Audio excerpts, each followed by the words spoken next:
au peuple sénégalais qui est endeuillé dans son entièreté, parce que c'est un peuple uni et indivisible, en raison de cet épisode tragique, par des tueries en masse, mais par des crimes en cascade. Par la suite, je voulais aussi m'associer au message de Cheikh Tidiane Dièye, au message de compassion, pour manifester notre désarroi à la suite des dégâts matériels,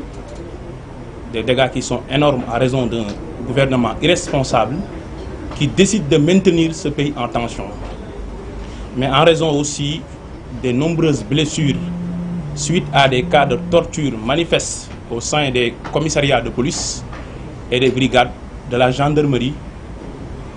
confortés, aidés et renforcés et assistés par des milices et des nervis. Ginnaaw loolu nag bëggoon naa accès sama intervention ci ñaari wàll. Premier wàll bi mooy li jëm ci justice, muy dossier bi nga xam ne lu ëpp ñaari at, parce que mars 2021 la tàmbale woon, tey ñu ngi ci juin 2023, moo tenir en haleine le débat public, mais moo tere Sénégal ñëpp kenn mënu am jàmm. Bu weesoo loolu nag dinaa revenir ci ay éléments de réponse par rapport ak plainte bi nga xam ne sénégalais yi ñoo décidé, ay autorités yoo xam ne dafa am lu ñu comporté woo, ñu dénk leen doole, ñu jël doole boobu di ñu ci rey, di ñu ci torturer, di ñu ci mbugal, di ñu ci tëj, ñu décidé saisir la Cour pénale internationale qui a une compétence universelle. En ce qui concerne le dossier judiciaire nga xam ne moo frappé Sénégal depuis mars 2021, démb dañu gis koo xam ne moo censé woon garder les sceaux qui sont les symboles de la République, le ministre de la Justice. Tàmm nañu ci moom mu nekk avec une mauvaise foi boo xam ne elle est manifeste, elle est expresse, jéem a manipuler l'opinion nationale et internationale. Mais boobu amoon na limite parce que da doon jël loi bi di ko interpréter à sa guise et selon la commande du chef. Mais cette fois-ci dafa atteindre beneen niveau boo xamante ne yegg na ci paroxysme bi, maanaam ci ñomboxtal bi. Mooy lan? Premièrement, da ngay dugg ci loo xam ne nekkatul sa prérogative, parce que ministre de la justice bi ñu la nommé dafa am décret boo xam ne mars 2023 la boo xam ni moo organisé ministère de la justice wax la yow lan mooy say attribution. Ministre de la justice nekkul mooy wax magistrat yi li ñu war a àtte ak li ñu warta àtte, nekkul moom mooy commenter une décision de justice,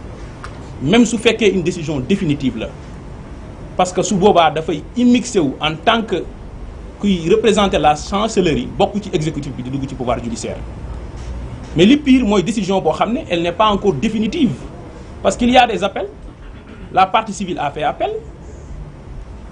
Ndeye Khady Ndiaye, l'une des co-accusées, a fait appel. Donc c'est une décision pendante. yow nga ne da ngay commenter décision di wax fan lañ ko teg, donc loolu day influencer la juridiction d'appel. Li pire nag mooy nee na dafay dugg ci esprit wu juge bi,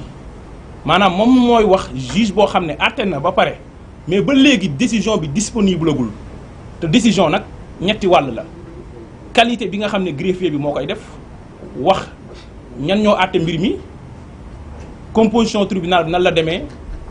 identité wu partie ak seeni avocat, ak kañ nañ saisir juge bi ak fan lañ jaar. Su paree juge bi daal di def motif, maanaam fan la teg décision am, après mu indi dispositif. Li génn keroog dispositif la, c'est un prononcé ne lii la ñu àtte, mais juge bi tant que génneegul décision bi, cour d'appel mënagul statuer. moo tax même kuy def appel bu demoon def ko ci cour d'appel, greffier bu cour d'appel dafay demander greffier bu nekk ci tribunal de grande instance ne ko indil ma décision bi. Avocat yi su ñuy plaider en appel, procureur buy def réquisitoire en appel, moom procureur général, lépp ci décision bu nañ koy basé. Donc ki nga xam ne nag moom moo rendre décision waxagul fan la ko teg, ministre bi génn ne moom mooy wax sénégalais yi décision bi fan lañ ko teg. Ma koy laaj nag, est-ce que loolu tekkiwul ne décision bi décision moom la, et que juge bi dafa ñëw rek lire ko? Su fekkee loolu la, na am courage wax ko sénégalais yi. Bi ci tegu mooy deuxième niveau bi nag mooy wax loolu wàllum waxut mais inventer ay décisions de justice te dinaa ci revenir benn par benn. dañu ko dégg mu ni ci ordonnance de renvoi bi nga xam ne moom la doyen des juges jël pour renvoyer mbir mi devant la chambre criminelle muy ordonnance boo xam ne elle est inédite dans les annales judiciaires mu ne ci ordonnance bi dañu renvoyer Ousmane Sonko le président Ousmane Sonko pour corruption de la jeunesse mu ne loolu ci liñ ko renvoyer woon la bokk na daal di ne dem leen ngeen lire waaw yéen ñii nag comme jàng ngeen am ngeen xel mën ngeen a lire gumba woo leen nañu ànd ñu liirandoo dispositif bu ordonnance bi. Vu l'article 175 du code de procédure pénale décernons ordonnance de prise de corps contre Ousmane Sonko et Ndeye Khady Ndiaye, ordonnons leur mise en accusation et leur renvoi devant le tribunal de grande instance de Dakar statuant en matière criminelle pour y être jugés conformément à la loi pour des chefs de viol et menaces de mort contre le premier, incitation à la débauche, diffusion d'images contraires aux bonnes mœurs et complicité de viol contre la deuxième, fait en notre cabinet à Dakar le 17 janvier 2023. fii da ngeen fay dégg corruption de la jeunesse kon nag de tailleur constitutionnel il est désormais passé à faussaire pénal. De tailleur constitutionnel il est devenu falsificateur d'une décision de justice parce que ça c'est une décision de justice et c'est très grave. ñu déggaat ko mu ni juge bi dafa disqualifier setalul Ousmane Sonko ci viol dafa disqualifier pour corruption de la jeunesse. D'abord man dinaa revenir ci disqualification boobu parce que ñun jàpp nañ ne c'est une hérésie. ni mu nekkee hérésie mooy disqualification mooy dañu am lu ñu lay toppee benn infraction bi la mais dafa am ay circonstances aggravantes yoo ko defee maanaam dañu lay toppee sàcc mais sàcc bi da nga koo ànd ak keneen muy vol en réunion wala sàcc bi da nga koo def ci guddi parce que circonstance aggravante la wala da nga ko def avec escalade da ngaa tëb mur wala da nga ko def avec effraction wala da nga utiliser moyen de locomotion da nga utiliser oto wala moto c'est des circonstances aggravantes bu ñu demee ba ci biir gis ne nekkete bi ngay sàcc tëboo mur wala bi ngay sàcc naam timis 19h moo jot mais timis jotagul guddeegul ñu daal di disqualifier en vol simple loolu mooy disqualification mais toppee nit viol muy yàqtaan ne dafa forcer nit tourner fële ne la da nga def corruption à la jeunesse da ngaa ger ay nit pour yàq leen ça n'a rien à voir kon c'est pas la même infraction mais moom nee na disqualification ni mu ko firee moom l'agrégé en droit mooy juge bi nee na séq nañu ñoom ñaar waaye nag séq boobu moom tuddeewu ko viol li mu ko tuddee mooy da nga koo nax te fekk xale la woon loolu nag ñuy wax sénégalais yi ne du dëgg c'est un pur mensonge parce que loolu la tudd bu ngeen demee tribunal ngeen def archive yi décision de justice yi ñu génnee yépp yoo xam ne dafa am disqualification c'est la même motivation dañu naan attendu que les faits par exemple de vol en réunion initialement reproché à X s'analyse plutôt en vol simple s'analyse plutôt ça veut tout simplement dire que li ñu la doon toppee fireetul lii lële la firi bu ñu ko gisee lii la ñu wan te loolu juge bi nag mooy wane après en quoi corruption de la jeunesse am na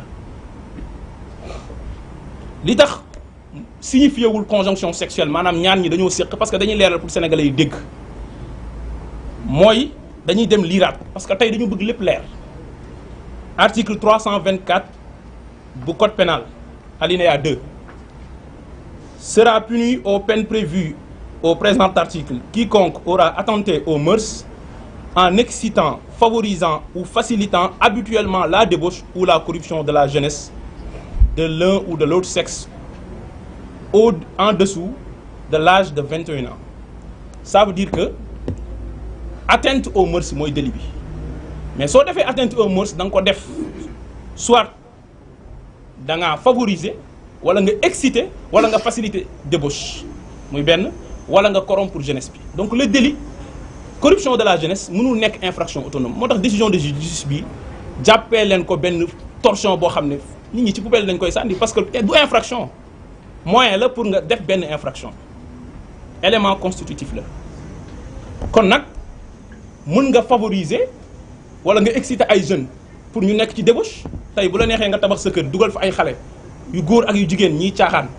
tu as favorisé, tu as excité, tu as facilité la débauche. Ils ont moins de 21 ans. Mais est-ce que yow da ngaa siq ak ñoom relation bu dee góor nga ay jigéen ya fa nekk bu dee jigéen nga ay góor ya fa nekk kon bu taxawee ne bu ñu nee corruption de la jeunesse mooy conjonction sexuelle encore il a déformé la loi mais il a falsifié une décision de justice. Il ne peut plus être digne de garder les sceaux qui sont les symboles de la République parce que le département de la justice c'est un département de souveraineté. C'est extrêmement important.